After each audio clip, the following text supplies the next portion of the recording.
Terima kasih kalau hari ini saya diberikan kesempatan, ruang, dan waktu untuk memaparkan bagian dari perjalanan pengalaman kehidupan saya. Namun jauh sebelumnya, terlebih dahulu saya panjatkan rasa hormat dan puji syukur kepada Tuhan yang Maha Pengasih dan Maha Penyayang. Karena hanya berkat rahmat, nikmat, dan hidayahnya saja, semuanya ini bisa saya sampaikan di hadapan saudara sekalian. Pada tahun 1989, saya masuk ke sebuah pondok pesantren mendalami ilmu syariat Islam. Kemudian pada tahun 1992, saya pindah di pondok Thariqah untuk memperdalam ilmu kerohanian. Terus tahun 1996, saya memperdalam ilmu kegaiban di salah satu pulau yang dikenal cukup rawan dan menyeramkan. Akhirnya pada tahun 1997, saya mendapat tugas mengemban misi untuk menciarkan agama Islam. Dan waktu itulah kami berambisi sekali untuk mengislamkan orang-orang Kristen. Kenapa sasaran kami tertuju kepada orang-orang Kristen? Sebab yang pertama, agama Kristen merupakan ancaman yang sangat membahayakan bagi kehidupan generasi Islam yang akan datang. Yang kedua, ajaran agama Kristen merupakan lawan bebuyutan yang terang-terangan bertentangan dan menjungkir balikan akidah iman orang Islam yang berasaskan ketauhidan atau keesaan Allah Subhanahu wa Ta'ala. Di manakah letak pertentangan dan di manakah letak kontradiksi pernyataan iman orang Islam dan iman orang Kristen? Saya ajak saudara-saudari yang terkasih untuk bersama-sama saya membaca dan membuka kitab Al-Quran supaya saya tidak dituding asal bunyi atau asbun. Pertentangan yang pertama, masalah dogma Trinitas atau Tritunggal, yaitu Allah Bapa, Allah Anak, Allah Roh Kudus. Hal ini dikecam keras oleh Al-Quran. Laqad kafara alladziina qalu innallaha salisu salasa wa ma min ilahin illa ilahum wahid, yang artinya sesungguhnya kafirlah orang-orang yang mengatakan bahwasanya Allah salah satu dari yang tiga. Padahal sekali-kali tidak ada Tuhan selain Tuhan yang Esa. Quran Surat Al-Maidah ayat yang ke-73. Dengan demikian disebut kafir kalau ada orang yang mengatakan Allah itu tiga. Saat iman orang Islam menegaskan bahwa Allah itu Esa. Qul huwallahu ahad. Katakanlah dialah Allah yang Maha Esa. Quran Surat Al-Ikhlas ayat yang pertama. Pertentangan yang kedua, agama Kristen mengajarkan bahwa Allah itu mempunyai anak yang disebut dengan istilah anak Allah. Hal ini disangkal keras oleh Al-Quran. Lam yalid wa lam yulad. Dia Allah tidak beranak dan tidak pula diperanakan. Quran Surat Al-Ikhlas ayat yang ketiga disambung dengan ayat berikut ini. Rabbina matakhadha sahibata wala walada. Tuhan tidak beristri dan Tuhan tidak beranak. Quran Surat Al-Jin ayat yang ketiga. Pertentangan yang ketiga, Kristen menekankan bahwa Isa Al-Masih itu Allah atau Tuhan. Inilah yang sangat ditolak oleh seluruh lapisan umat Islam dari golongan orang yang paling awam sampai ke tingkat golongan orang cendekiawan. Sebab hal itu sangat dikecam oleh Al-Quran dengan keras dan tegas. Laqad kafara alladziina qalu innallaha wal masihu ibnu Maryam. Sesungguhnya telah kafirlah orang-orang yang mengatakan sesungguhnya Allah ialah Al-Masih putra Maryam. Quran Surat Al-Maidah ayat yang ke-72. Pertentangan yang keempat, orang Kristen mengimani dan mempercayai bahwa Yesus atau Isa itu mati dibunuh. Hal ini juga disanggah dengan tegas oleh Al-Quran. Wa qaulihim inna qatalada masiha Isa bana Maryama Rasulullahi wa ma qataluhu wa ma salabuhu walakin subihal lahum wa innal ladzina ikhtalafu fihi lafi sakim minhu malahum bihi min ilmin illa tiba adhani wa ma qataluhu yaqina, yang artinya demikian. Dan karena ucapan mereka, sesungguhnya kami telah membunuh Al-Masih Isa putra Maryam, Rasul Allah. Padahal mereka tidak membunuhnya dan tidak menyalibnya, tetapi orang yang diserupakan dengan Isa bagi mereka. Sesungguhnya orang-orang yang berselisih paham pembunuhan Isa benar-benar dalam keraguan-raguan tentang yang dibunuh itu. Mereka tidak mempunyai keyakinan tentang siapa yang dibunuh itu, kecuali mengikuti persangkaan belaka. Mereka tidak pula yakin bahwa yang mereka bunuh itu adalah Isa. Quran Surat An-Nisa ayat yang ke-157. Pertentangan yang berikutnya yaitu yang kelima. Kitab orang Kristen yang dipegang sekarang sudah tidak suci atau asli lagi, karena sudah disembunyikan dan dirubah dengan pernyataan ayat Al-Quran. Ya ahlal kitabi qad ja'akum rasuluna yubayyinu lakum katsiran mimma kuntum tukhfuna minal kitabi wa ya'fu an katsirin. Qad ja'akum minallahi nurun wa kitabum mubin. Hai ahli kitab, sesungguhnya telah datang kepadamu Rasul kami, menjelaskan kepadamu banyak dari sisi Alkitab yang kamu sembunyikan dan dibiarkannya. Sesungguhnya telah datang kepadamu cahaya dari Allah dan kitab yang menerangkan. Quran Surat Al-Maidah ayat yang ke-15 yang disambung dengan ayat berikut ini. Afatadma'una ayyaminu lakum wa qad kana fariqum minhum yasma'una kalamallahi summa yuqarifunahu min ba'dima aqaluhu wa hum ya'lamun. Yang artinya, apakah kamu masih mengharapkan mereka akan percaya kepadamu, padahal segolongan dari mereka mendengar firman Allah, lalu mereka mengubahnya setelah mereka memahaminya, sedang mereka mengetahui. Quran Surat Al-Baqarah ayat yang ke-75. Dengan pernyataan ayat-ayat yang sudah saya ucapkan tadi, dengan dukungan penjelasan Injil Barnabas yang pada waktu itu saya baca sebagai rujukan, di mana kesimpulan penjelasan Injil Barnabas mengatakan bahwa yang disebut atau dikatakan Mesias, yaitu penyelamat, itu adalah Kanjeng Nabi besar Muhammad Shallallahu Alaihi Wasallam.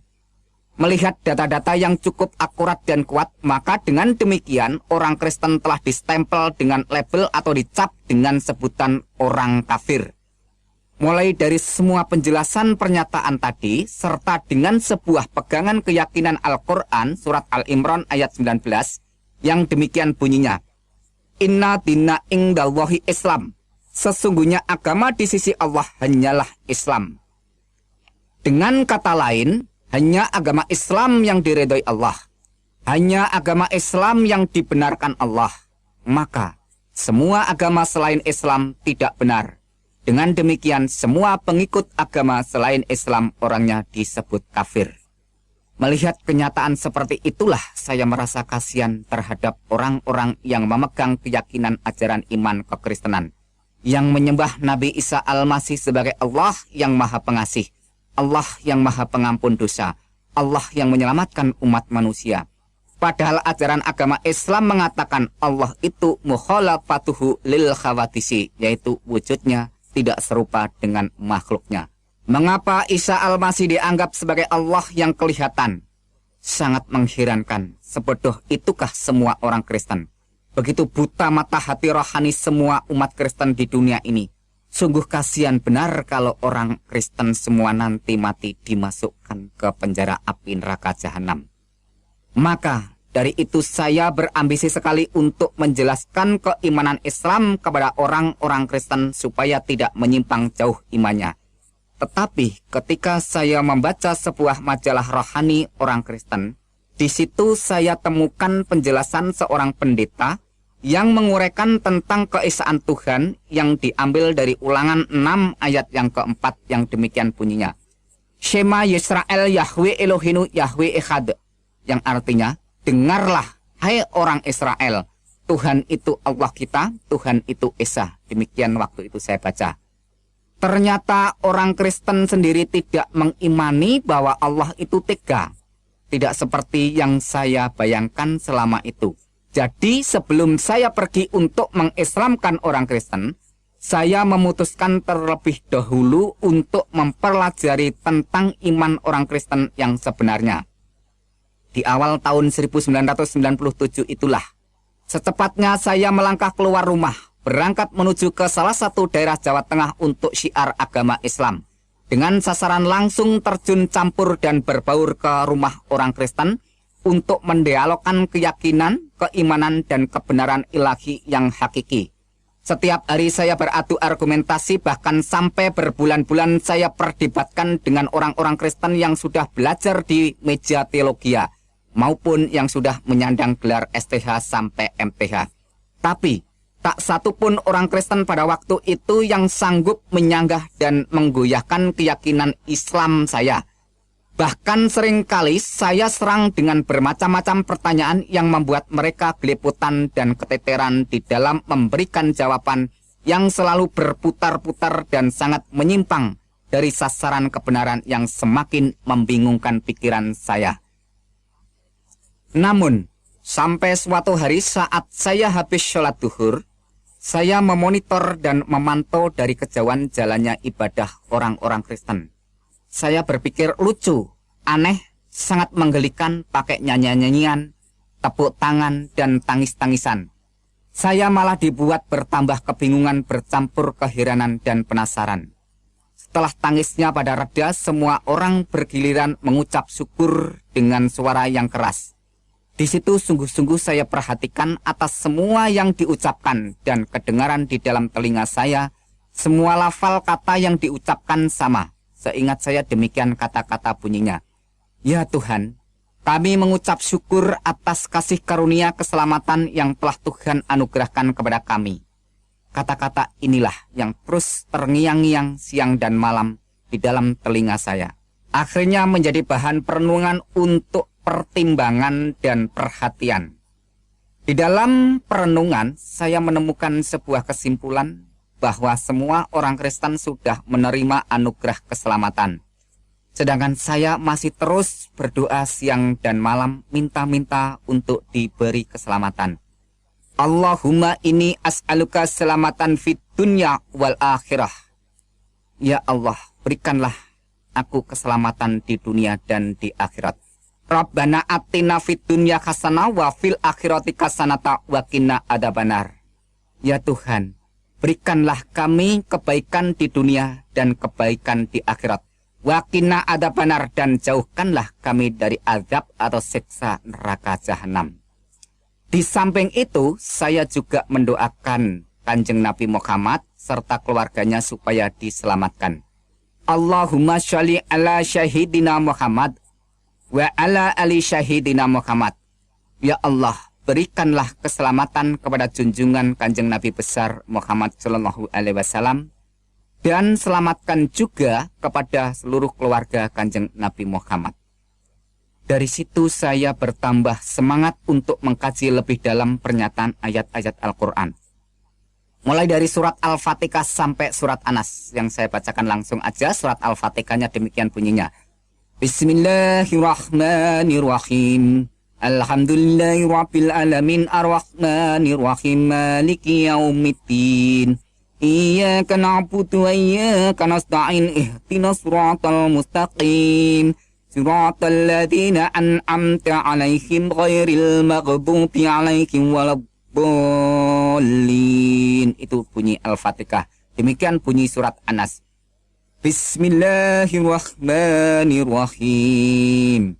Qul a'udzu birabbin nas, malikin nas, ilahin nas, min syarril waswasil khannas, alladzi yuwaswisu fi sudurin nas minal jinnati wan nas. Itu bunyi surat An-Nas. Nah, perlu saudara ketahui di mana penekanan surat Al-Fatihah terletak pada ayat yang kelima dan yang keenam. Yang mana manusia diperintahkan untuk menyembah dan meminta pertolongan hanya kepada Allah saja, supaya manusia diberi hidayah atau petunjuk oleh Allah, jalan yang lurus. Iyyaka na'budu wa iyyaka nasta'in, ihdinas siratal mustaqim. Iyyaka na'budu wa iyyaka nasta'in. Hanya kepadamulah kami menyembah dan hanya kepadamulah kami mohon pertolongan. Pertolongan apakah yang saya minta ini? Ihdinas siratal mustaqim. Tunjukilah kami ke jalan yang lurus. Di manakah jawaban mengenai tentang permohonan atau permintaan supaya saya diberi petunjuk jalan yang lurus itu? Maka pada waktu itu saya buka-buka pernyataan ayat-ayat Al-Quran. Dan akhirnya saya temukan jawaban permohonan saya mengenai tentang permintaan diberi jalan yang lurus. Wa innahu la'ilmu lisya'ati fala tantaruna biha wa tabi'uni hadas siratum mustaqim. Wa innahu la ilmu lisaati. Dan sesungguhnya Isa benar-benar memberikan pengetahuan tentang hari kiamat. Fala tantaruna biha, dan jangan ragu-ragu tentang hari kiamat itu. Wa tabi'uni hadas siratul mustaqim, dan ikutlah aku, inilah jalan yang lurus. Itu artinya, yaitu di dalam surat Az-Zukhruf ayat yang ke-61. Jadi jawaban yang saya mohon terletak di sini, bahwa saya minta diberi petunjuk jalan yang lurus. Ihdinas siratal mustaqim, tunjukilah kami ke jalan yang lurus. Dijawab oleh Allah dalam pernyataan surat Al-Zukhruf ayat yang ke-61 yang berbunyi, wa tabi'uni hadas siratul mustaqim, ikutlah aku, inilah jalan yang lurus. Ya, Allah sudah memberikan jawaban kepada saya untuk memberikan petunjuk jalan yang lurus, yaitu ikutlah aku, inilah jalan yang lurus. Wa tabi'uni hadas siratul mustaqim. Tapi yang menjadikan suatu perenungan dan menjadikan suatu penekanan untuk saya pertimbangkan dalam pernyataan ayat ini, yaitu kata-kata wa innahu la ilmu lisya'at.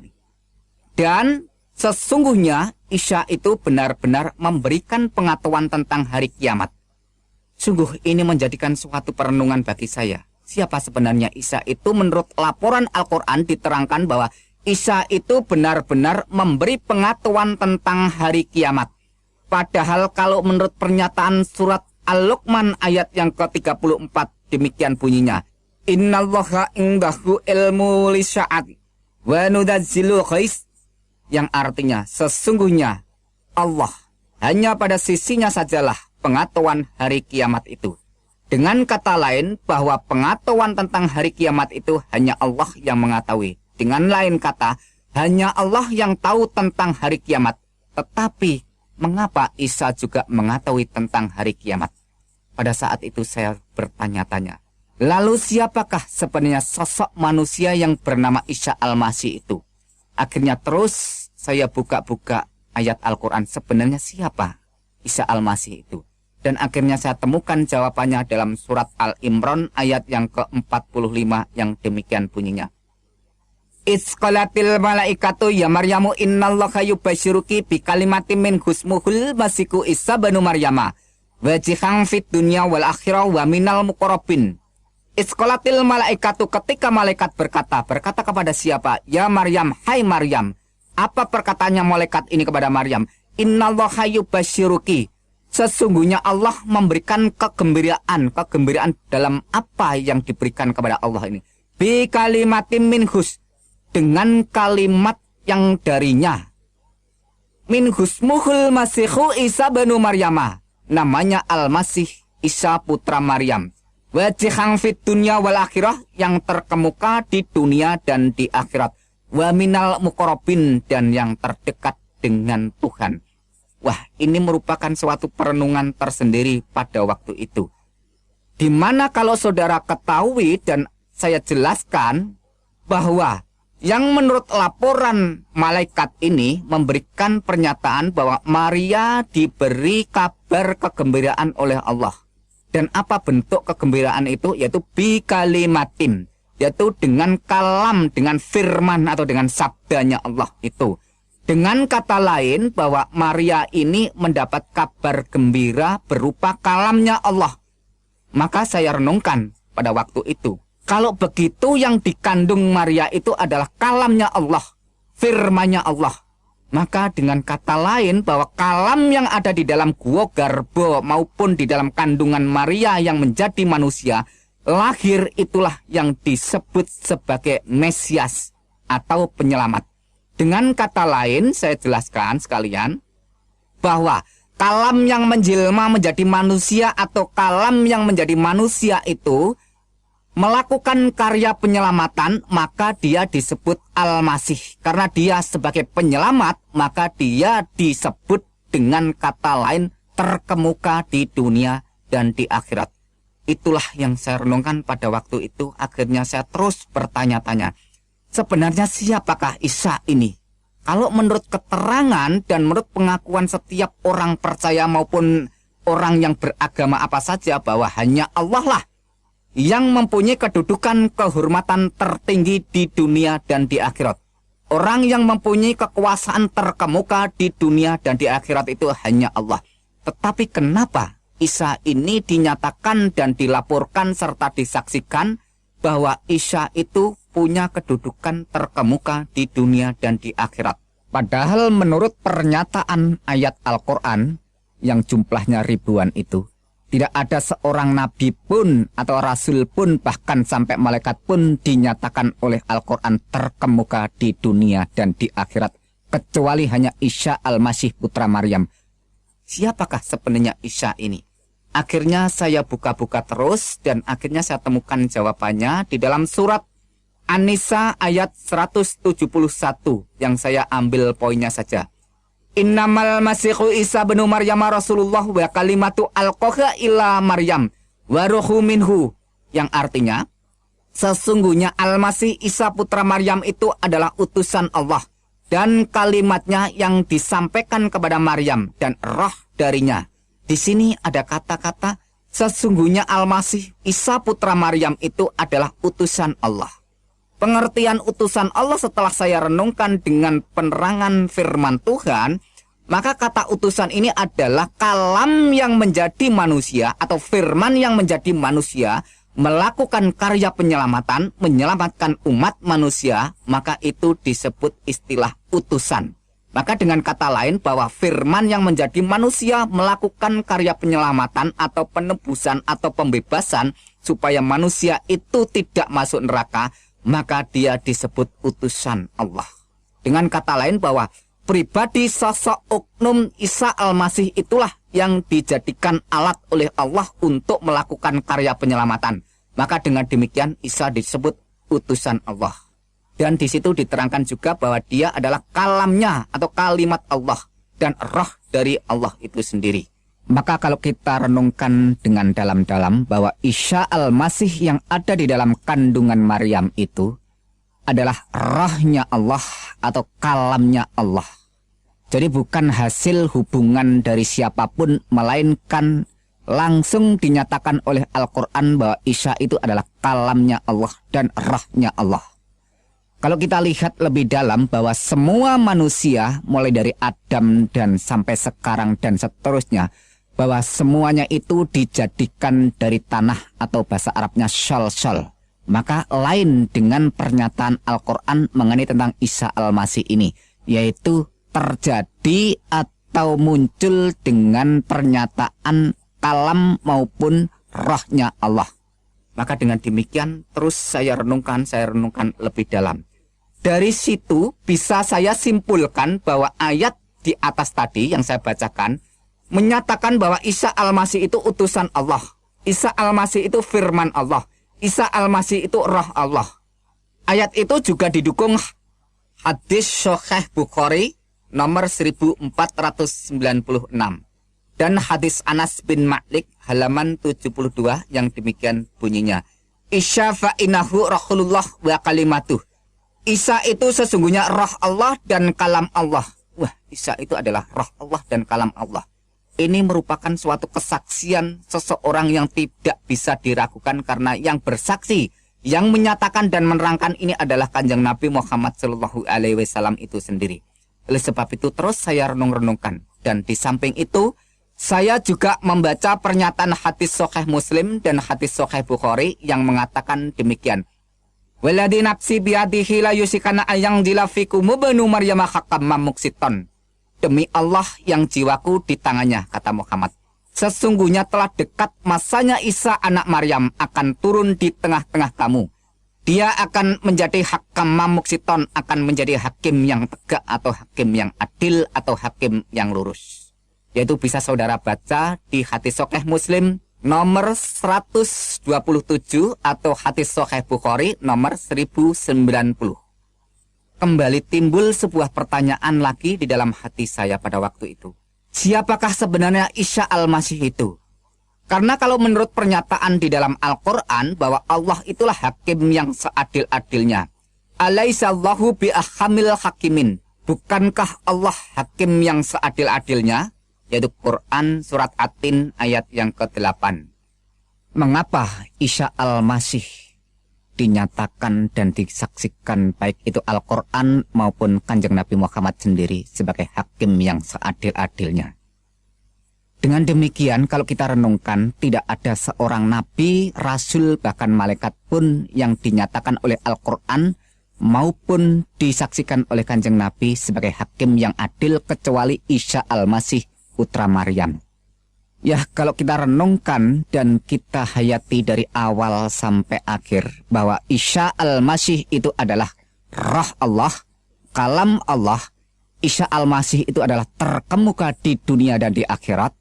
Isa Al-Masih itu adalah hakim yang adil. Dan Isa Al-Masih itu mengetahui tentang hari kiamat. Memang semua itu sudah jelas. Tetapi saya tetap belum mau mempercayai dan mengimani Yesus itu adalah Tuhan dan Juru Selamat saya. Mengapa? Karena masalah keyakinan, kepercayaan, dan keimanan tidak segampang orang membalikkan telapak tangan langsung terima dan diaminkan. Atau tidak semudah orang yang beli jajan di pinggir jalan langsung ditelan jadi kenyang. Tetapi ini masalah hati nurani yang suci. Maka membutuhkan pencerahan, penerangan Sang Ilahi yang Maha Suci. Supaya hati nurani ini dapat mengambil suatu keputusan untuk menyatakan keberanian tentang kebenaran yang datang dari Tuhan, pencipta dan penguasa semesta alam. Maka untuk mendukung dan memperkuat semuanya itu, saya langsung terus untuk mengumpulkan data-data yang bersumber dari Al-Quran maupun hadis, yang berkaitan dengan kesaksian dan pengakuan mengenai pernyataan tentang Isa Al-Masih itu. Inilah data-data yang sudah saya kumpulkan dari pernyataan Al-Quran. Quran surat 19 ayat 19. Di sana dikatakan, Isa Al-Masih seorang anak laki-laki yang suci. Quran 19 ayat yang ke-21. Di sana dikatakan, Isa Al-Masih sebagai tanda bagi manusia dan rahmat dari Tuhan. Quran surat 3 ayat yang ke-46 dan Quran surat 5 ayat yang ke-19, ayat yang ke-20 dan ayat yang ke-110. Di sana dikatakan, Isa Al-Masih semasa dalam buayan dan ayunan sudah bisa berbicara dengan manusia. Quran surat 19 ayat yang ke-31, di sana dilaporkan Isa Al-Masih seorang yang diberkati Allah di mana saja berada. Quran surat 3 ayat yang ke-49 dan Quran surat 5 ayat yang ke-110, di sana diterangkan bahwa Isa membuat burung, menyembuhkan orang buta sejak lahir, menyembuhkan penyakit sopak atau lepra atau kusta, dan menghidupkan orang mati. Wah, ini luar biasa, perlu saudara renungkan. Dan data berikutnya, Quran surat 3 ayat yang ke-45, Isa adalah kalam Allah, terkemuka di dunia dan di akhirat. Quran surat 4 ayat 171, Isa Al-Masih utusan Allah, kalam Allah dan roh Allah. Quran surat 21 ayat yang ke-91 dikatakan, Isa dan ibunya dijadikan tanda yang besar bagi semesta alam. Dan data-data hadis yang saya kumpulkan, yaitu hadis Sahih Bukhari nomor 1496. Di sana diterangkan, Isa itu utusan Allah, kalam Allah, roh Allah. Hadis Sahih Bukhari nomor 1090. Di sana dikatakan, Isa akan turun menjadi hakim yang adil. Hadis Anas bin Malik halaman 72. Di sana dikatakan, Isa roh Allah dan kalam Allah. Hadis Sahih Muslim jilid 1 halaman yang ke-74. Di sana dikatakan, Isa adalah Imam Mahdi dan hakim yang adil. Hadis Ibnu Majah di sana melaporkan tidak ada Imam Mahdi selain Isa putra Maryam. Dengan bahasa Arab, La Mahdiya illa Isa banu Maryama. Itu bahasa Arabnya. Dengan dukungan dan pernyataan beberapa ayat-ayat Al-Quran dan hadis, perasaan saya seperti disinari dengan pancaran terang kebenaran untuk terus melangkah menuju jalan keselamatan. Tetapi ada satu hal yang membuat saya berat melangkah untuk berjalan terus menuju ke puncak keputusan. Apa itu? Yaitu masalah amal yang selama ini sudah saya kumpulkan sejak dari awal dengan jerih payah ibadah yang melelahkan dan memakan kurun waktu yang cukup panjang. Sebab menurut ajaran agama Islam, apabila orang itu sudah murtad atau keluar dari agama Islam, segala amal ibadahnya akan musnah terhapus. Padahal, bekal untuk menuju kehidupan kekal harus disertai dengan banyak amal. Dari sini saya kembali dihantui perasaan takut, khawatir, keraguan, kebimbangan, dan kebingungan. Saya lantas terus kembali buka-buka kitab hadis maupun kitab Al-Quran. Pada saat saya membuka hadis Sahih Muslim, ada suatu pernyataan hadis yang menjelaskan tentang masalah amal, yang demikian bunyinya.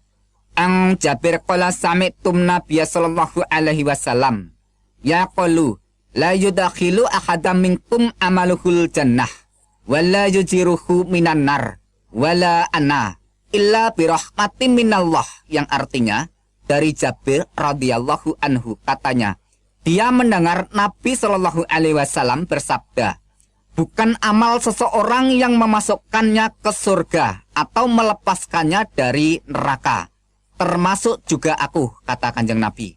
Lantas bagaimana? Illa birahmati minallah, kecuali dengan rahmat Allah. Hadis Sahih Muslim nomor 2412 sampai 2414.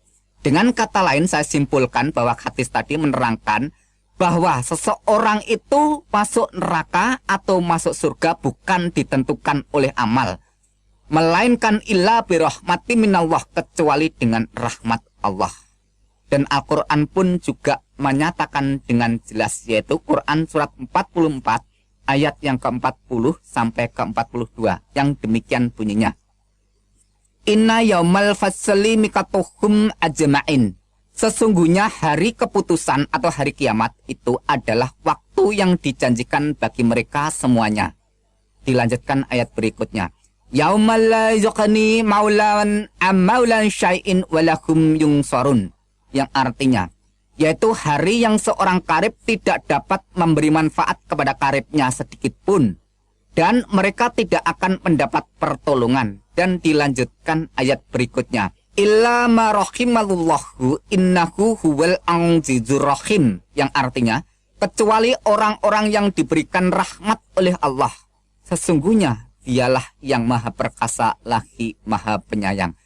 Nah, kesimpulan dari Quran surat Ad-Dukhan ayat yang ke-40 sampai 42 menyatakan pada hari keputusan atau hari penghakiman atau hari pengadilan, tak seorang pun kerabat dekat yang bisa memberi manfaat atau memberikan pertolongan kecuali orang yang diberi rahmat oleh Allah. Ternyata setelah saya renungkan, menurut pernyataan Quran surat 19 ayat 21, bahwa Isa itulah yang dijadikan tanda bagi manusia dan sebagai rahmat dari Allah. Qala kadzalika qala rabbuka huwa alayya hayyinun walinaj'alahu ayatan linnas wa rahmatan minanna wa kana amran maqdiyah, yang artinya Jibril berkata, demikianlah Tuhanmu berfirman, hal itu adalah mudah bagiku, dan agar dapat kami menjadikan suatu tanda bagi manusia dan sebagai rahmat dari kami. Dan hal itu adalah suatu perkara yang sudah diputuskannya. Waduh, luar biasa.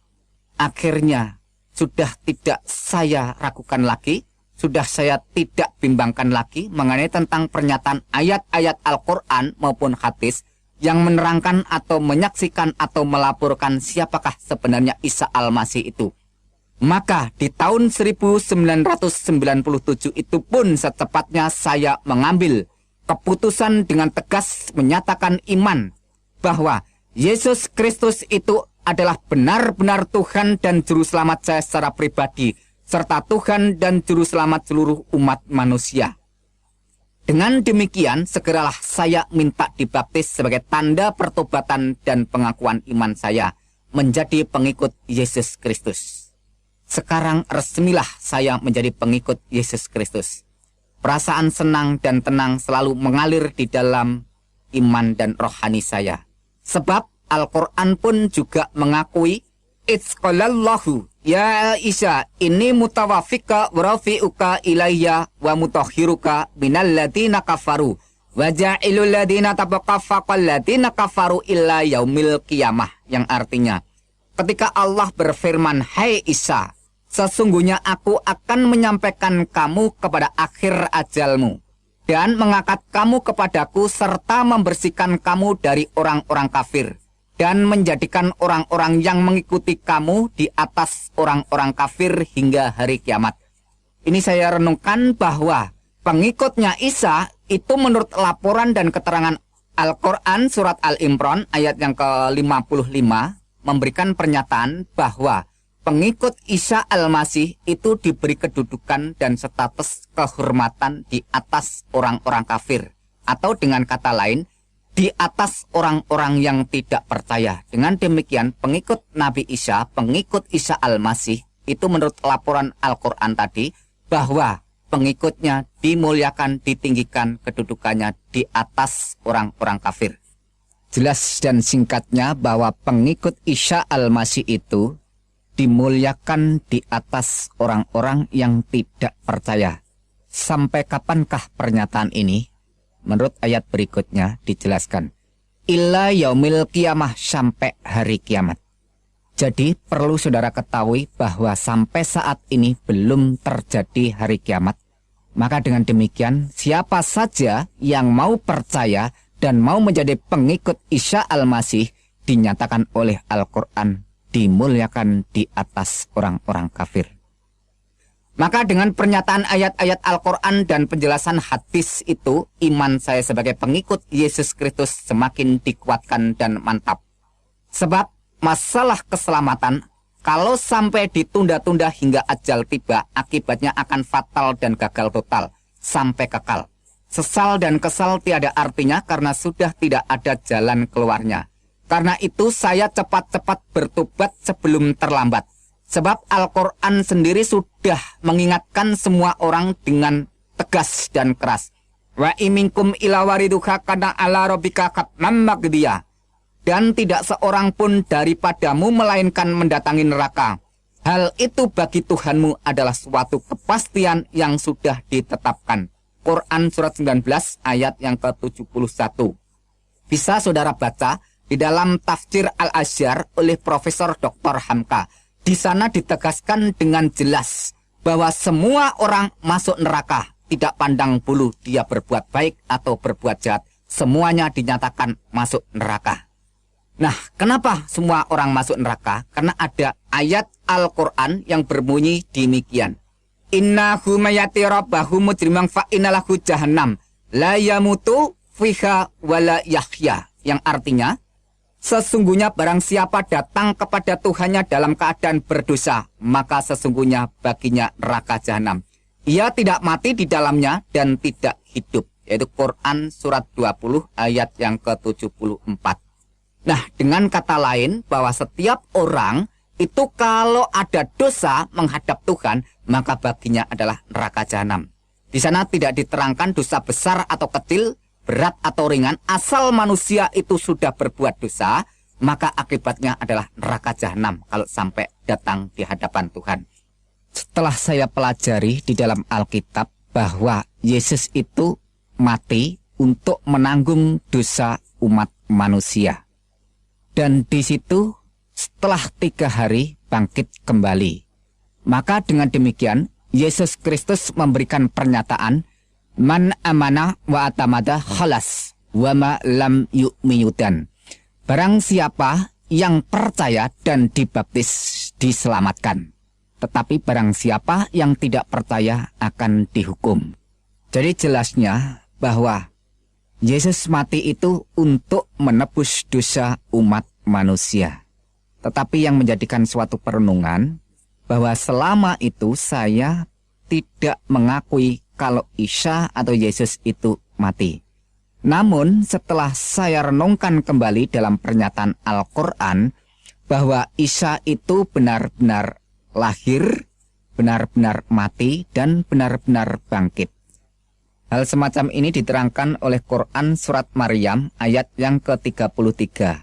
Yang di sana langsung saya terjemahkan bahasa Indonesianya saja. Dan kesejahteraan semoga dilimpahkan kepadaku. Maksudnya adalah Isa Al-Masih. Pada hari aku dilahirkan, yaitu pada hari Isa Al-Masih dilahirkan.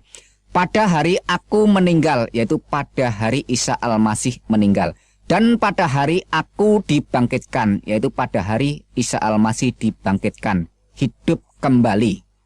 Dengan kesimpulan kronologis ayat di atas, pertama, dilahirkan atau hidup, kedua, meninggal atau mati, ketiga, bangkit atau keluar dari kubur, dan keempat, hidup kembali, alias realita kenyataan bahwa yang hidup kembali setelah mengalami kematian itu bukan setan, bukan siluman, dan bukan tipuan, melainkan benar-benar Isa. Jadi yang jelas urut-urutannya, lahir, meninggal, bangkit, hidup kembali. Dan sekarang kita buka lagi Quran surat Al-Imran ayat yang ke-55. Kita ambil poinnya saja. Hai Isa, sesungguhnya aku akan menyampaikan kamu kepada akhir ajalmu dan mengangkat kamu kepadaku. Dengan kata lain, kesimpulannya, Allah akan menyampaikan ajal atau kematian Isa, dan Allah akan mengangkat Isa kepadanya. Jadi di sini juga jelas urut-urutannya. Mati, diangkat. Dengan kata lain, mati dulu baru diangkat. Jadi dengan jelas Al-Quran menyatakan bahwa Isa itu benar-benar mati dan benar-benar diangkat. Sesuai dengan pernyataan Alkitab itu sendiri bahwa Tuhan Yesus Kristus sadar benar-benar apa yang akan terjadi dan apa yang akan dialami pada dirinya. Ia telah mengatakan kepada para muridnya terlebih dahulu sebelum sesuatu terjadi. Maksudnya sebelum sesuatu itu dialami kematiannya. Menurut pernyataan Yesus Kristus, pada waktu itu mengajak para muridnya, demikian katanya. Sekarang kita pergi ke Yerusalem dan anak manusia akan diserahkan kepada imam-imam kepala dan ahli-ahli Taurat. Dan mereka akan menjatuhi dia hukuman mati. Dan mereka akan menyerahkan dia kepada bangsa-bangsa yang tidak mengenal Tuhan. Supaya ia diolok-olokkan, disesah dan disalibkan. Dan pada hari yang ketiga, ia akan dibangkitkan. Matius 20 ayat yang ke-18 sampai 19. Singkatnya, Yesus tahu dan sadar benar hadir dan perannya di dunia ini menjadi korban atau penebus dosa umat manusia. Dirinya itulah korban yang sesungguhnya, bukannya korban binatang seperti kambing atau domba, lembu atau sapi. Itu sudah tidak ada gunanya, tidak ada artinya sama sekali. Makanya orang Kristen sekarang tidak perlu ikut-ikutan tata cara upacara penyembelian korban binatang semacam itu. Kalau ada orang Kristen sekarang masih ikut-ikutan hal semacam itu, berarti tidak menghargai dan menghormati bahkan menghina korban yang sejati Tuhan Yesus Kristus itu sendiri. Ingat pernyataan Tuhan Yesus Kristus dalam perjamuan malam. Ambillah, makanlah, inilah tubuhku. Minumlah kamu semua dari cawan ini, sebab inilah darahku. Darah perjanjian yang ditumpahkan bagi banyak orang untuk pengampunan dosa. Matius 26 ayat 26 sampai 28. Dengan demikian, percaya iman sepenuh kepada Tuhan Yesus Kristus, orang itu hidupnya dijamin dengan pasti masuk surga. Tidak ada istilah kata mudah-mudahan masuk surga. Kenapa demikian? Sebab Tuhan Yesus Kristus sudah membuktikan bahwa ia sekarang ada di surga, bahwa ia sekarang berkuasa di surga. Inilah rahasia iman Kristen, korban penyalipan, kematian, dan kebangkitan Tuhan Yesus Kristus. Kalau Yesus Kristus tidak bangkit hidup kembali, imannya orang Kristen mubazir, sia-sia. Sebab mengimani pribadi dan ajarannya tapi tidak membuktikan apa-apa. Mengajar kebangkitan tapi dia sendiri tidak bangkit. Mengajar atau menawarkan orang masuk surga, dia sendiri tidak membuktikan naik ke surga. Kalau begitu tidak ada bedanya dengan pemimpin-pemimpin agama lain. Tapi syukurlah semuanya itu telah dibuktikan dengan nyata oleh Yesus Kristus Tuhan dan Juru Selamat kita. Sebab yang sangat penting telah kusampaikan kepadamu, yaitu apa yang telah kuterima sendiri bahwa Kristus telah mati karena dosa-dosa kita, sesuai dengan kitab suci. Sekarang bagaimana? Apakah saudara masih tidak percaya bahwa Yesus Kristus itu Tuhan? Baiklah, akan saya tunjukkan bukti yang bisa saudara lihat sendiri. Bukti bahwa Yesus itu Tuhan.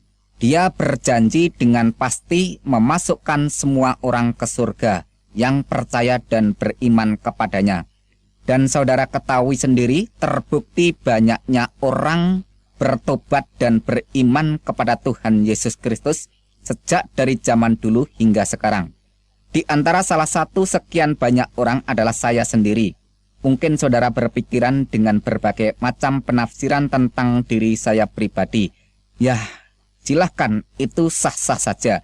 Tapi perlu saudara ketahui dan saudara sadari bahwa orang-orang yang hidup di negara maju dan orang-orang yang hidup di negara modern itu adalah orang-orang yang ilmu pengetahuannya tinggi, orang-orang yang kaya, orang-orang yang terhormat dan orang-orang yang terpandang. Tapi mengapa mereka semua itu mau percaya menyembah Yesus Kristus? Jawabnya sudah pasti jelas. Mereka itu semua tahu benar bahwa Yesus Kristus adalah Tuhan dan Juru Selamat seluruh umat manusia. Makanya mereka semua itu yang imannya sungguh-sungguh tidak akan pernah bisa digeser oleh keyakinan iman agama apapun. Sebab mereka semua mengetahui dan sadar benar bahwa hanya satu sosok pribadi saja yang bisa menyelamatkan orang dari siksa neraka, yaitu sosok pribadi yang berkuasa di surga dan di bumi. Siapakah dia? Yaitu Yesus Kristus yang adalah Tuhan dan Juru Selamat seluruh umat manusia yang percaya kepadanya. Jadi Tuhan Yesus Kristus itu bukan milik orang yang beragama Kristen saja, melainkan milik semua umat manusia yang percaya kepadanya. Bagaimana kalau ada orang yang nekat tetap tidak mau percaya? Apakah orang itu akan selamat? Dalam hal ini Tuhan Yesus Kristus menjawab dengan tegas, Man amana wa atamata kholas wa ma lam yu'miyudan. Siapa yang beriman dan dibaptis selamat, dan siapa yang tidak percaya dihukum. Markus 16 ayat yang ke-16. Jadi masuk surga atau masuk neraka bukan berdasarkan orang itu sudah berbuat baik, melainkan tindakan dan tanggapan iman seseorang itu kepada sosok pribadi yang berkuasa di surga dan di bumi, yaitu Tuhan Yesus Kristus. Dan Tuhan Yesus Kristus terus mengingatkan kepada semua orang dengan menyatakan yang jelas. Karena itu aku tadi berkata kepadamu bahwa kamu akan mati dalam dosamu, yaitu kamu akan binasa dalam neraka karena keangkuhan dan kesombonganmu, yaitu tidak mau percaya kepadaku. Jika kamu tetap tidak percaya bahwa aku adalah Dia, yaitu penyelamat seluruh umat manusia, maka kamu akan tetap dimasukkan ke dalam neraka.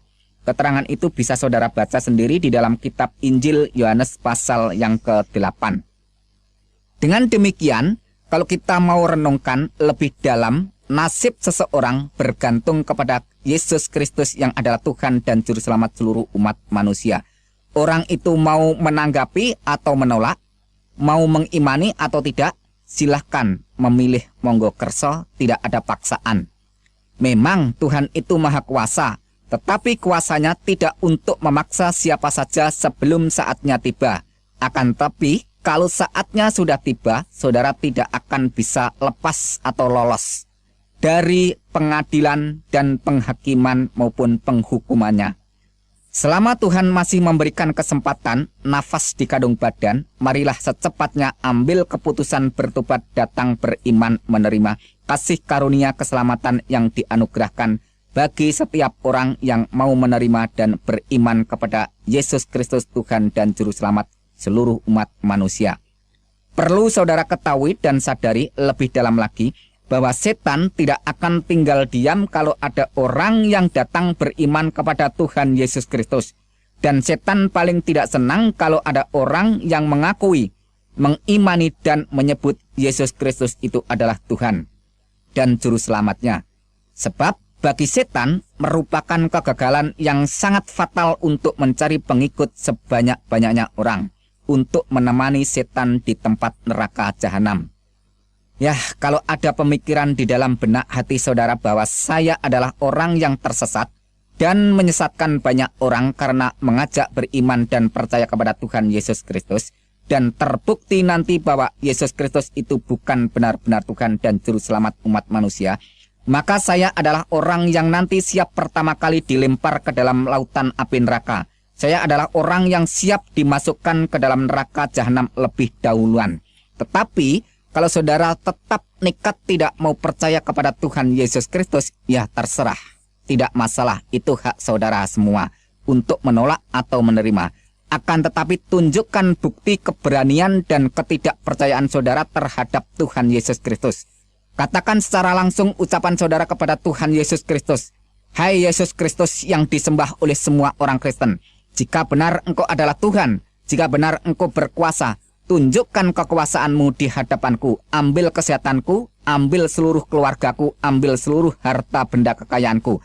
Ambil seluruh kebahagiaanku dan ambil seluruh kehormatanku. Kalau memang saudara berani, ulangi berkali-kali pernyataan ini. Saya meyakini secara pasti cepat atau lambat akan terjadi akibat peristiwa yang akan mengguncangkan kehidupan saudara. Perlu saudara ketahui dan sadari kalau terjadi sesuatu cepat-cepatlah bertobat sebelum terlambat. Ya, masalah iman bukan karena ilmu pengetahuan, bukan karena ikut-ikutan dan juga bukan karena warisan keturunan. Tetapi iman adalah rahasia Tuhan yang dikaruniakan kepada semua orang yang mau menanggapi dan mengimaninya. Maka orang itu akan merasakan dan mengetahuinya secara pribadi. Seperti kata pepatah yang mengatakan, malam yaduk alam ya'rif. Barang siapa yang belum merasakan, maka orang itu belum mengetahuinya. Maka untuk mengetahuinya, kita harus merasakan, artinya kita harus bertindak melaksanakan iman yang sudah dikaruniakan Tuhan. Sekian kesaksian dan penjelasan dari saya. Kalau ada kesalahan, mohon maaf yang sebesar-besarnya. Tapi kalau semua ini jadi berkat, bersyukurlah kepada Sang Juru Selamat Tuhan Yesus Kristus. Di dalam kitab Injil Yohanes pasal 14 ayat yang ke-6, Yesus memberikan pernyataan, Akulah jalan dan kebenaran dan hidup. Tidak seorang pun datang kepada Bapa kalau tidak melalui aku. Dan tidak ada nama lain di bawah kolong langit ini selain nama Yesus Kristus yang bisa menyelamatkan umat manusia. Maka dengan pernyataan ini secara tegas bahwa Yesus itulah Sang Juru Selamat, jadi tidak perlu didoakan supaya dia selamat. Justru dia menawarkan siapa saja yang mau percaya kepadanya maka akan diselamatkan. Dan dijamin secara pasti karena Yesus Kristus sendiri sudah menyatakan bukti dengan konkret saat ini ada di surga. Dan hal semacam itu tidak perlu diragukan karena Al-Quran sendiri mengakui bahwa Isa Al-Masih ada di sisi hadirat Allah. Dengan kata lain bahwa Isa Al-Masih sekarang ini ada di surga. Oleh sebab itu, marilah renungkan dan marilah kita benar-benar mau dan benar-benar mengimani bahwa dialah Sang Juru Selamat seluruh umat manusia. Sekarang saya ingin menjelaskan kesalahan yang sering menjadi kesalahpahaman. Yang pertama, kesalahpahaman di dalam menyikapi tentang dogma atau ajaran Trinitas, Tritunggal, yaitu tentang ajaran Bapa, Anak, dan Roh Kudus. Karena adanya pernyataan Al-Quran yang berkata, sesungguhnya kafirlah orang-orang yang mengatakan bahwasanya Allah salah satu dari yang tiga. Quran Surat Al-Maidah ayat 73. Perlu diketahui, ratusan tahun sebelum Al-Quran turun, orang Kristen yang Alkitabiah sudah menyalahkan paham ajaran Trinitas semacam itu. Sebab yang dikatakan Al-Quran Surat Al-Maidah 73 adalah paham ajaran tentang Trinitas duniawi, substansi trideis, relasi biologis. Saudara bisa baca sendiri Quran Surat 6 ayat 101 dan Quran Surat 72 ayat 3. Ayat-ayat itu menyalahkan kalau Allah itu dianggap mempunyai istri lantas beranak. Quran Surat 5 ayat 75 menyatakan bahwa Isa dan ibunya itu adalah manusia biasa yang makan dan minum. Quran Surat 23 ayat 91.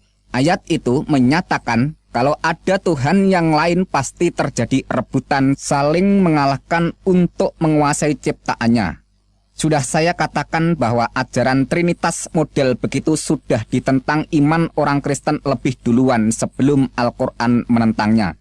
Sebab Dogma Trinitas ketiga ilahiyah Alkitabiah adalah Bapa, Anak, Roh Kudus, di mana kata Bapa juga berbicara masalah Allah, kata Anak juga berbicara masalah Allah, kata Roh Kudus juga bicara masalah Allah. Jadi ketiganya tetap eksit berbicara tentang Allah, bukan membicarakan tentang ciptaan yang dituhankan, di mana kata Bapa berbicara tentang hakikat atau ausia oknum pribadi yang wajibul wujud, yang wajib ada keberadaannya. Kata Anak bicara tentang firman Allah yang nuzul atau turun menjadi manusia, yang melaksanakan karya keselamatan, menghapus dosa dan membebaskan bagi orang-orang berdosa. Kata Roh Kudus berbicara tentang rohnya Allah yang berdiam di dalam diri orang-orang yang beriman kepada Tuhan Yesus Kristus untuk memimpin, membimbing dan memampukan orang-orang itu supaya mentaati dan melaksanakan segala perintahnya. Apakah kalau ada orang yang beriman tentang ketiga hal semacam itu dikatakan syirik, musyrik, atau kafir? Bukankah Al-Quran juga memberikan pernyataan tentang adanya Allah, tentang adanya firman Allah, dan tentang adanya roh Allah? Ingat dan catat bahwa roh Allah atau Roh Kudus bukanlah malaikat Jibril. Di dalam Alkitab maupun di dalam Al-Quran, malaikat Jibril tidak pernah memperkenalkan dirinya adalah Roh Kudus atau roh Allah. Kesimpulannya, bahwa iman semua orang Kristen sejak dulu sampai sekarang hingga yang akan datang tetap berpedoman bahwa Tuhan itu Esa. Shema Yisrael Yahweh Elohinu Yahweh Echad, bahasa Arabnya, Isma ya Israel, Rabbu ilahuna Rabbu Ahad. Dengarlah, hai Israel, Tuhan itu sesembahan kita, Tuhan itu Esa. Silahkan baca sendiri Ulangan 6 ayat 4, Markus 12 ayat 29. Dengan demikian, orang Kristen lebih duluan beriman dan menyembah Tuhan yang Esa daripada pernyataan Al-Quran yang ratusan tahun baru menyerukan Qul huwallahu ahad. Katakanlah dialah Allah yang Maha Esa. Quran Surat Al-Ikhlas ayat pertama. Jadi pengajaran tentang Bapa, Anak, dan Roh Kudus bukanlah mengimani Allah itu jumlahnya 3 seperti aliran paganisme penyembah beberapa berhala yang dikecam Quran Surat An-Najm. Tetapi iman orang Kristen memberikan pengajaran yang lebih dalam tentang pernyataan keesaan Tuhan. Jelasnya dogma Trinitas, Bapa, Anak, dan Roh Kudus mengajarkan keesaan Tuhan yang lebih dalam sehingga orang itu lebih paham mengenal Tuhan yang Esa karena Tuhanlah yang memperkenalkan dirinya. Inilah yang disebut teologi tingkat tinggi atau ilmu ketuhanan yang sangat dalam. Sekarang pernyataan iman Kristen tentang anak Allah yang sering disalahpahamkan pengertian dan penafsirannya oleh orang Islam. Karena adanya pernyataan Al-Quran yang mengatakan Allah tidak beranak dan tidak diperanakan. Quran Surat Al-Ikhlas ayat 3. Tuhan kami tidak beristri dan dia tidak beranak. Quran Surat Al-Jin ayat yang ketiga. Bagaimana dia mempunyai anak padahal dia tidak mempunyai istri. Quran Surat Al-An'am ayat 101. Iman orang Kristen yang Alkitabiah lebih duluan menolak paham iman semacam itu. Di mana ayat-ayat Al-Quran tadi kalau saudara teliti kembali menolak pernyataan anak Allah dalam konteks jasmaniah. Pengajaran tentang anak Allah semacam itu akan membingungkan semua orang, bahkan Al-Quran sendiri ikut keheranan dengan bertanya, bagaimana dia mempunyai anak padahal dia tidak mempunyai istri. Quran Surat Al-An'am ayat 101. Jadi anggapan Al-Quran pengertian kata anak Allah adalah anak secara jasmaniah, yaitu anak yang lahir karena Allah itu beristri. Pernyataan semacam itu kalau ditujukan kepada iman orang Kristen salah total dan salah besar. Di mana kata anak Allah dalam Alkitab bukan dalam pengertian anak secara jasmaniah, tetapi total non-duniawiyah. Juga bukan dalam arti biologis jasmani, tetapi anak terjadi secara adi kodrati maha supranatural, yaitu kejadian seorang manusia yang asal mulanya adalah kalam Allah yang masuk di dalam rahim kandungan Maryam. Silahkan baca dan teliti lebih jeli Quran Surat 3 ayat 45 dan Quran Surat 4 ayat 171. Isa Al-Masih itulah satu-satunya manusia di dunia yang DNA-nya atau genetikanya langsung dari zat Allah, yaitu kalamnya Allah. Maka malaikat Jibril melaporkan bahwa dia adalah anak yang suci. Quran surat 19 ayat 19. Padahal di dunia ini tidak ada manusia yang suci. Kalau toh ada manusia yang suci, hakikatnya bukanlah suci tetapi disucikan. Jadi jelas sekali beda makna dan arti. Jelasnya bahwa Yesus Kristus itu bukan ciptaan, bukan dicipta. Dalam hakikatnya yang adalah kalam Allah. Ratusan tahun sebelum Al-Quran turun, kitab Injil melaporkan lebih duluan dengan pernyataannya bahwa pada mulanya adalah firman. Firman itu ada di dalam hakikat Allah dan firman itu adalah Allah. Karena firman itu ada di dalam hakikat Allah, maka firman itu adalah Allah. Dan firman itu telah menjadi manusia. Silahkan baca Injil Yohanes 1 ayat 1 dan 14. Jadi kalau Yesus Kristus itu disebut anak Allah, bukan karena Allah itu mempunyai anak secara jasmani yang lahir dari istri Allah. Tapi firman Allah yang menjadi manusia, itulah disebut anak Allah. Bagaimana dengan Adam? Adam manusia pertama yang dibuat atau dicipta Tuhan dari sol-sol, yaitu bahan bakunya dari unsur tanah. Setelah itu manusia selanjutnya, DNA atau genetikanya melalui pembuahan dari sperma pria dan sel telur wanita yang diproses dalam rahim kandungan perempuan. Kecuali manusia yang bernama Yesus Kristus yang DNA atau genetikanya langsung dari atas. Makanya Tuhan Yesus Kristus bersabda kepada semua manusia, "Kamu berasal dari bawah, aku dari atas. Kamu dari dunia ini, aku bukan dari dunia ini." Yohanes 8 ayat 23. Oleh sebab dia bukan dari dunia ini, melainkan dari atas, maka pada waktu dia meninggal, badan wadaknya tidak tertinggal di bumi. Tepat sekali apa yang dikatakan kitab Yohanes 13 ayat yang ketiga, bahwa ia datang dari Tuhan dan kembali lagi kepada Tuhan. Sekarang jawaban tentang pernyataan Al-Quran yang mengatakan, sesungguhnya telah kafirlah orang-orang yang berkata, Allah ialah Al-Masih Isa putra Maryam. Pernyataan semacam ini kita harus tahu terlebih dahulu duduk permasalahan kata Allah dan kata Tuhan. Kata Allah berbicara masalah ilahiyah, hakikat atau ausia oknumnya, yaitu zat wajibul wujud, yang wajib ada keberadaannya. Sedangkan kata Tuhan berbicara masalah rububiyah, yaitu kekuasaan atau kuasa sang penguasa. Jadi kalau Yesus dikatakan Allah, itu mengacu pra keberadaannya atau sebelum keberadaannya menjadi manusia yang hakikat sebenarnya adalah firman. Karena dia itu hakikat yang sebenarnya adalah firman, maka sifatnya mukhallafatuhu lil khawadisi, yaitu tidak serupa dengan makhluk atau ciptaan. Kalau dia bukan ciptaan, lantas dia itu siapa? Dia adalah firman Allah yang menjadi manusia. Pada mulanya adalah firman. Firman itu di dalam hakikat Allah dan firman itu adalah Allah. Ingat dan catat bahwa firman itu adalah Allah. Lantas pernyataan ayat berikutnya menerangkan bahwa firman itu telah menjadi manusia. Yohanes 1 ayat 1 dan 14.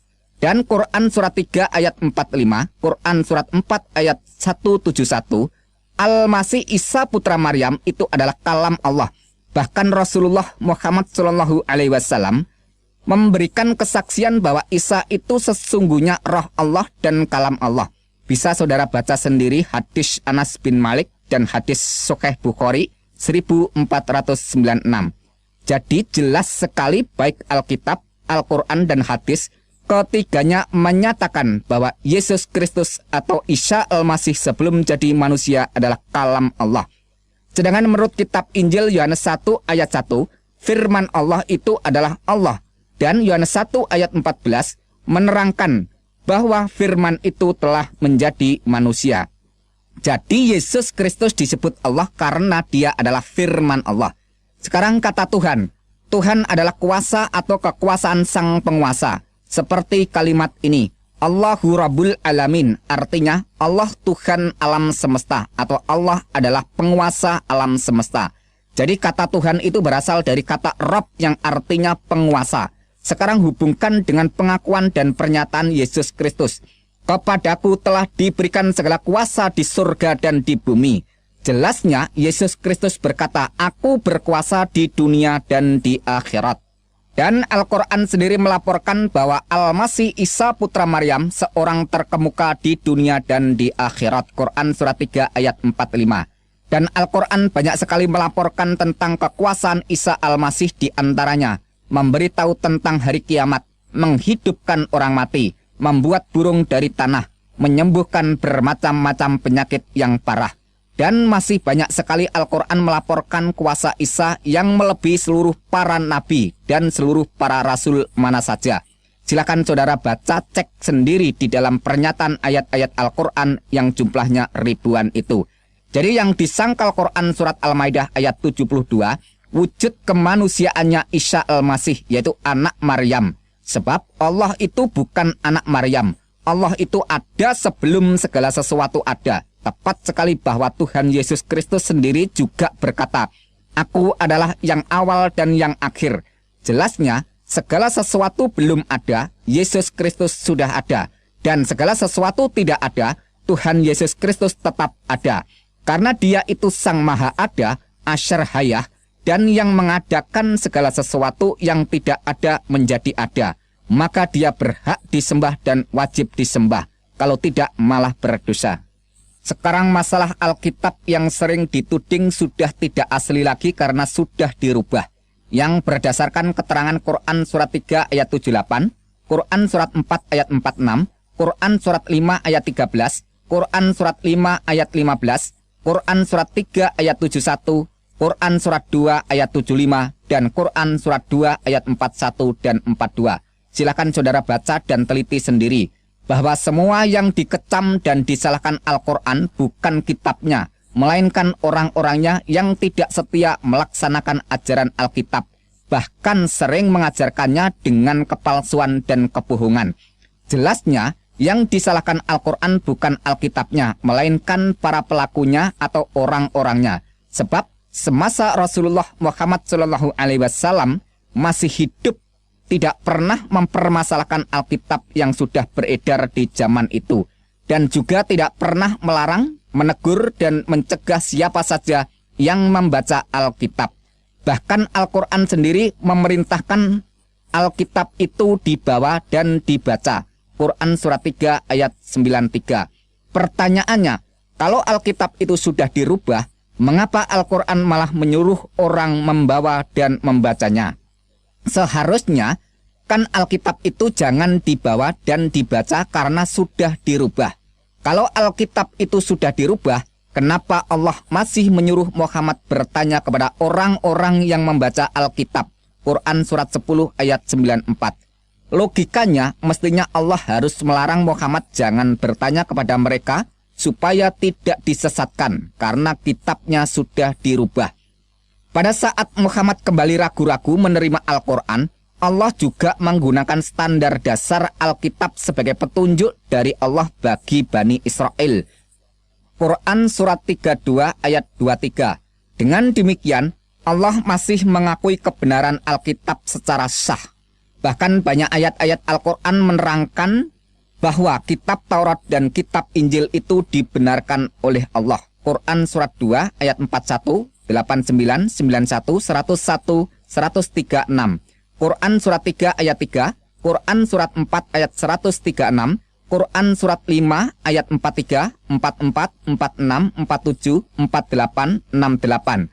Quran surat 6 ayat 92, Quran surat 10 ayat 73, Quran surat 43 ayat 4, dan Quran surat 26 ayat 196. Kalau Alkitab itu sudah dirubah, mengapa Allah masih tetap menyuruh Muhammad untuk mengimani Alkitab? Quran surat 29 ayat 46. Pertanyaannya, mengapa Allah masih tetap menyuruh Muhammad untuk mengimani Alkitab? Buat apa kitab yang sudah dirubah itu diimani? Bahkan Allah mengatakan kepada ahli kitab, tidak dipandang beragama sedikit pun hingga menegakkan ajaran Taurat dan Injil. Quran surat 5 ayat 68. Pertanyaannya, kitab Taurat dan Injil kan sudah dirubah. Mengapa masih harus ditegakkan? Seharusnya kan Al-Quran saja yang diperintahkan untuk ditegakkan. Kalau benar Alkitab itu sudah dirubah, secara langsung mengatakan bahwa Allah tidak dapat memelihara kitab yang sudah diturunkan karena membiarkan Alkitab yang sudah diturunkan itu dirubah orang. Ada yang berdalih dengan berkata demikian, makanya Allah menurunkan Al-Quran sebagai penyempurna kitab-kitab yang terdahulu. Pernyataan semacam itu justru menuduh Allah itu kurang bijak karena menurunkan Alkitab yang tidak sempurna. Dalam iman kekristenan, kalau Tuhan yang berfirman, Tuhan mampu dan sanggup menjaga keabsahan firman-Nya, seperti yang telah difirmankan. Langit dan bumi akan berlalu, tetapi perkataanku tidak akan berlalu. Markus 13 ayat 31. Rumput menjadi kering, bunga menjadi layu, tetapi firman Tuhan kita tetap untuk selama-lamanya. Yesaya 40 ayat 8. Tetapi firman Tuhan tetap untuk selama-lamanya. Inilah firman yang disampaikan Injil kepada kamu. 1 Petrus 1 ayat 25. Aku bersaksi kepada orang yang mendengarkan perkataan-perkataan nubuat dari kitab ini. Jika seorang menambahkan sesuatu kepada perkataan-perkataan ini, maka Tuhan akan menambahkan kepadanya malapetaka-malapetaka yang tertulis di dalam kitab ini. Dan jika seorang mengurangkan perkataan-perkataan dari kitab nubuat ini, maka Tuhan akan mengambil bagiannya dari pohon kehidupan, dari kota kudus, seperti yang tertulis di dalam kitab ini. Wahyu 22 ayat 18 dan 19. Jadi kesimpulannya bahwa Alkitab yang kita baca ini tidak ada yang dirubah, tetap masih asli dan murni dari segi makna dan arti. Dan Alkitab yang kita baca ini pada hakikatnya tidak perlu mendapat pengakuan dan dukungan dari pernyataan Al-Quran. Karena Alkitab sudah sempurna. Apa yang akan disempurnakan lagi? Kalau saya mempergunakan ayat-ayat Al-Quran disebabkan karena memberikan jawaban kesalahpahaman. Kalau tidak ada kesalahpahaman, ya saya tidak akan mengutip ayat-ayat Al-Quran. Sekarang menjawab kematian Isa Al-Masih atau Yesus Kristus. Untuk membahas masalah ini, kita tidak boleh hanya mendengar informasi dari satu sisi. Sebab ini adalah kejadian fakta yang nyata, tapi berbeda cerita antara Alkitab dan Al-Quran. Maka salah satunya harus ada yang membuktikan kebenarannya. Quran surat 4 ayat 157 melaporkan bahwa Isa tidak dibunuh dan disalib, melainkan orang yang diserupakan Isa. Tapi di sisi lain, Quran surat 19 ayat 33 memuat pernyataan Isa yang berkata, "Dan kesejahteraan semoga dilimpahkan kepadaku pada hari aku dilahirkan, pada hari aku meninggal, dan pada hari aku dibangkitkan hidup kembali." Jadi jelasnya, Al-Quran melaporkan bahwa Isa itu dilahirkan, kemudian meninggal, lantas dibangkitkan, terus hidup kembali. Keterangan berikutnya Quran surat 3 ayat 55, Allah menyatakan dengan berfirman, "Hai Isa, sesungguhnya aku akan menyampaikan kepada akhir ajalmu dan mengangkat kamu kepadaku." Jadi jelasnya Allah menyatakan kematian Isa dulu baru mengangkat Isa kepadanya. Singkatnya, Isa mati dulu baru diangkat ke hadiratnya. Tapi mengapa Quran surat 4 ayat 157 itu mengatakan bahwa Isa tidak dibunuh dan disalib? Lantas ayat 158 mengatakan, "Tetapi Allah telah mengangkat Isa kepadanya." Sekarang renungkan pelan-pelan. Dulu Al-Quran mengatakan Isa itu lahir, kemudian meninggal, lantas dibangkitkan, terus hidup kembali. Dan Allah sendiri menyatakan Isa itu mati dulu, baru diangkat kepadanya. Tapi tiba-tiba muncul keterangan yang bertentangan bahwa Isa tidak mati, tetapi diangkat Allah. Pertanyaannya, kenapa Allah membiarkan berjuta-juta orang salah paham sampai 600 tahun kemudian baru diinformasikan bahwa yang mati itu bukan Isa melainkan orang lain yang diserupakan Isa? Kenapa Tuhan yang Maha Suci jauh dari dusta sifatnya berubah demikian? Membiarkan orang tertipu sampai waktu sekian panjang lamanya. Kalau yang mati itu bukan Isa, melainkan orang lain yang diserupakan Isa, pertanyaannya, siapakah orang yang diserupakan Isa itu? Siapakah nama orang yang diserupakan Isa itu? Apakah yang mati itu tidak berkata bahwa dia bukan Isa? Dari keluarga siapakah orang yang diserupakan Isa itu? Dari asal daerah manakah orang yang diserupakan Isa itu? Apakah seluruh keluarganya tidak menerangkan bahwa yang disalib itu bukan Isa melainkan keluarganya? Bagaimana para tetangga dan teman-temannya apa juga ikut bungkam? Tahukah apa penyebabnya Isa Al-Masih itu dituntut hukuman mati dengan jalan disalib? Apakah karena menciarkan atau mendakwahkan ajarannya? Oh, tidak sama sekali. Melainkan pernyataan dan pengakuannya yang mengatakan bahwa kedudukan dirinya sederajat atau sama dengan Allah. Bagi semua orang, pernyataan semacam itu dianggap menghujat Allah dan hukumnya harus dibunuh mati.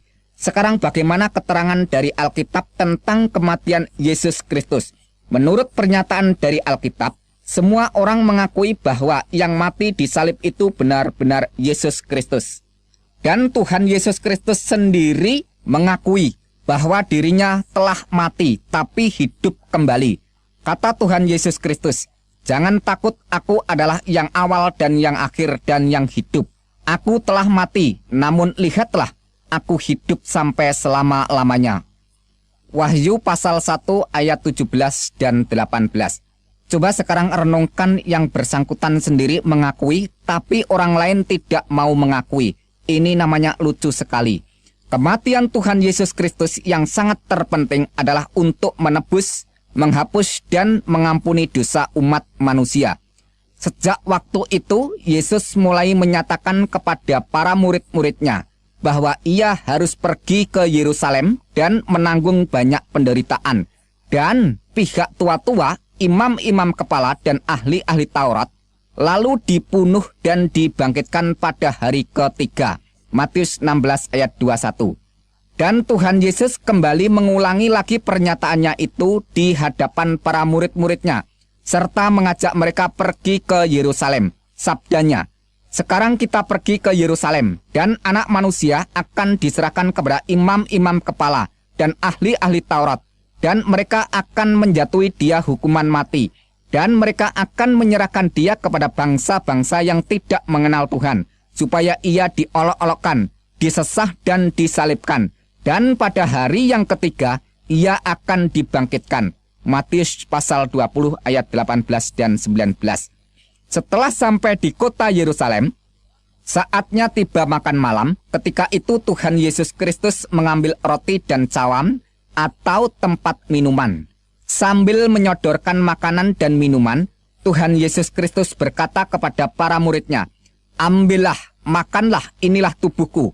Minumlah kamu semua dari cawan ini, sebab ini adalah darahku, darah perjanjian yang ditumpahkan bagi banyak orang untuk pengampunan dosa." Matius pasal 26 ayat 26 sampai 28. Kesimpulannya bahwa Tuhan Yesus Kristus benar-benar mati untuk mengampuni dosa orang banyak. Firman Tuhan selanjutnya menyatakan, "Sebab jika kamu mengaku dengan mulutmu bahwa Yesus adalah Tuhan dan percaya dalam hatimu bahwa Tuhan telah membangkitkan dia dari antara orang mati, maka kamu akan diselamatkan. Karena dengan hati orang percaya dan dibenarkan, dan dengan mulut orang mengaku diselamatkan." Roma 10 ayat 9 dan 10. Tentang dialah semua nabi bersaksi bahwa barang siapa percaya kepadanya, ia akan mendapat pengampunan dosa oleh karena percaya kepada Tuhan Yesus Kristus. Kisah Para Rasul pasal 10 ayat 43. Dan di dalam Al-Quran surat Ali Imran ayat 55, Allah juga memberikan kesaksian tentang pengikut Isa Al-Masih yang demikian sebagian bunyinya. "Waja'ilul ladina tabaka fokal ladina kafaru illa yaumil qiyamah," yang artinya, "Dan menjadikan orang-orang yang mengikuti kamu," yaitu Isa, "di atas orang-orang kafir hingga hari kiamat." Oh, luar biasa, jelas sekali bahwa Allah memberikan status kedudukan para pengikut Isa di atas orang-orang kafir, atau memberikan kedudukan, kehormatan yang mulia di atas orang-orang yang tidak percaya. Sampai kapankah pernyataan itu berlaku? Ila yaumil qiyamah, sampai hari kiamat. Sedangkan hari kiamat sampai saat ini belum tiba. Wah, ini kesempatan yang sangat terbuka bagi siapa saja yang mau percaya. Makanya kami lihat wajah orang-orang Kristen itu pada ceria dan bahagia, penuh kelimpahan berkat rahmat dunia akhirat. Itulah kunci rahasia bagi siapa saja yang mau percaya. Sekarang masalah kitab palsu Injil Barnabas. Yang perlu saudara ketahui terlebih dahulu, siapakah orang yang bernama Barnabas itu? Barnabas adalah seorang keturunan suku Lewi yang berasal dari Pulau Siprus. Dia menggabungkan diri dengan para rasul setelah Tuhan Yesus Kristus naik ke surga. Kisah Para Rasul 4 ayat 36 dan 37. Dengan demikian, Barnabas bukanlah salah seorang dari 12 rasul yang dipilih langsung oleh Tuhan Yesus Kristus. Dan dia tidak pernah menulis kitab yang bernama Injil Barnabas. Lantas, siapakah yang menulis sebuah kitab palsu Injil Barnabas itu? Penulis kitab palsu Injil Barnabas adalah seorang keturunan Ismail. Dari mana bisa kita ketahui? Dari keterangan kitab palsu Injil Barnabas itu sendiri. Pasal 192 menerangkan demikian. Seluruh kitab ini aku belum dapat membacanya, karena pejabat tinggi agama itu di dalam perpustakaannya, aku membaca, telah melarang aku, mengatakan bahwa seorang keturunan Ismail telah menulisnya. Jelasnya demikian. Pejabat tinggi agama melarang untuk membaca kitab itu karena yang menulis kitab itu adalah seorang keturunan Ismail. Sudah jelas kita ketahui bahwa sepanjang sejarah tidak pernah ada seorang keturunan Ismail menulis kitab Injil. Dan kita ketahui bahwa kitab palsu Injil Barnabas ditulis sekitar abad ke-13 atau sekitar tahun 1300 Masehi. Dari mana kita ketahui kalau ditulis sekitar tahun itu? Dari keterangan kitab palsu Injil Barnabas yang menerangkan demikian, pasal 82 dan pasal 83. Bahwa tahun Yubel diperingati setiap 100 tahun sekali. Padahal tahun Yubel yang sebenarnya diperingati setiap 50 tahun sekali sesuai yang tercatat di dalam kitab Taurat Imamat pasal 25 ayat 8 sampai 13. Tapi mengapa kitab palsu Injil Barnabas itu mengatakan bahwa tahun Yubel diperingati setiap 100 tahun sekali? Penulis kitab palsu Injil Barnabas telah terjebak ketidaktahuannya bahwa yang mengubah peringatan tahun Yubel dari setiap 50 tahun sekali diubah menjadi setiap 100 tahun sekali adalah Paus Bonifacius VIII pada tahun 1300 Masehi. Dengan demikian, bisa kita ketahui bahwa kitab palsu Injil Barnabas ditulis setelah abad ke-13 atau sekitar tahun 1300 Masehi. Kalau penulis Injil Barnabas itu adalah seorang rekan para rasul, keturunan suku Lewi dari Pulau Siprus, pasti sudah jelas dicatat pada abad pertama, bukan dicatat pada abad ke-13. Yang perlu diteliti lebih jeli lagi bahwa penulis kitab palsu Injil Barnabas tidak memahami situasi kondisi geografi daerah setempat. Di mana pasal 20 kitab Injil palsu Barnabas menceritakan bahwa Yesus dari Galilea menuju ke daerah Nazaret naik perahu. Padahal semua orang di sana sudah pada tahu kalau daerah Nazaret itu letaknya di daratan pedalaman, bukan di seberang lautan. Mana mungkin ada orang yang mau menuju ke daratan pedalaman naik perahu. Yang menjadikan perhatian sangat mengherankan di dalam kitab palsu Injil Barnabas pasal 21, merekam pengakuan setan yang menyatakan jumlah setan yang merasuk ke dalam diri orang yang kerasukan adalah 6.666 setan. Bukankah jumlah 6.666 setan jumlah bilangan yang sangat mengejutkan? Keterangan di dalam kitab palsu Injil Barnabas pasal 42, pasal 43, pasal 83, pasal 97, dan pasal 163 menerangkan bahwa Yesus menolak kalau dirinya dikatakan Mesias atau Al-Masih. Mesias atau Al-Masih yang sebenarnya adalah seorang pesuruh Allah yang bernama Muhammad. Pernyataan kitab palsu Injil Barnabas itu sangat bertentangan dengan keterangan Al-Quran yang mengatakan bahwa Al-Masih adalah Isa putra Maryam. Quran surat 3 ayat 45 dan Quran surat 4 ayat 171. Sekarang pertanyaannya, siapakah sebenarnya yang disebut Al-Masih di dalam Al-Quran? Yang benar keterangan dari Alkitab palsu Injil Barnabas atau keterangan dari Al-Quran? Sebab menurut kitab palsu Injil Barnabas yang dikatakan Al-Masih adalah Muhammad. Sedangkan menurut pernyataan Al-Quran, Al-Masih itu adalah Isa putra Maryam. Apakah keterangan kitab palsu Injil Barnabas yang tidak selaras dengan pernyataan Al-Quran itu masih tetap dipertahankan untuk dijadikan pegangan kebenaran? Sekarang masalah pernyataan Al-Quran yang mengatakan Inna dina indallahil Islam, yang artinya Sesungguhnya agama di sisi Allah hanyalah Islam. Dengan kata lain, sesungguhnya agama yang diridhoi di sisi Allah hanyalah Islam. Saya katakan pernyataan itu sah dan benar untuk imannya orang-orang yang beragama Islam. Tapi pertanyaannya, apakah kalau sudah beragama Islam pasti masuk surga? Bagi kami orang-orang Kristen, tujuan imannya bukanlah mencari agama yang benar, tapi tujuan iman orang Kristen adalah keselamatan jiwa. Dan keselamatan itu sudah dikaruniakan Tuhan Yesus Kristus.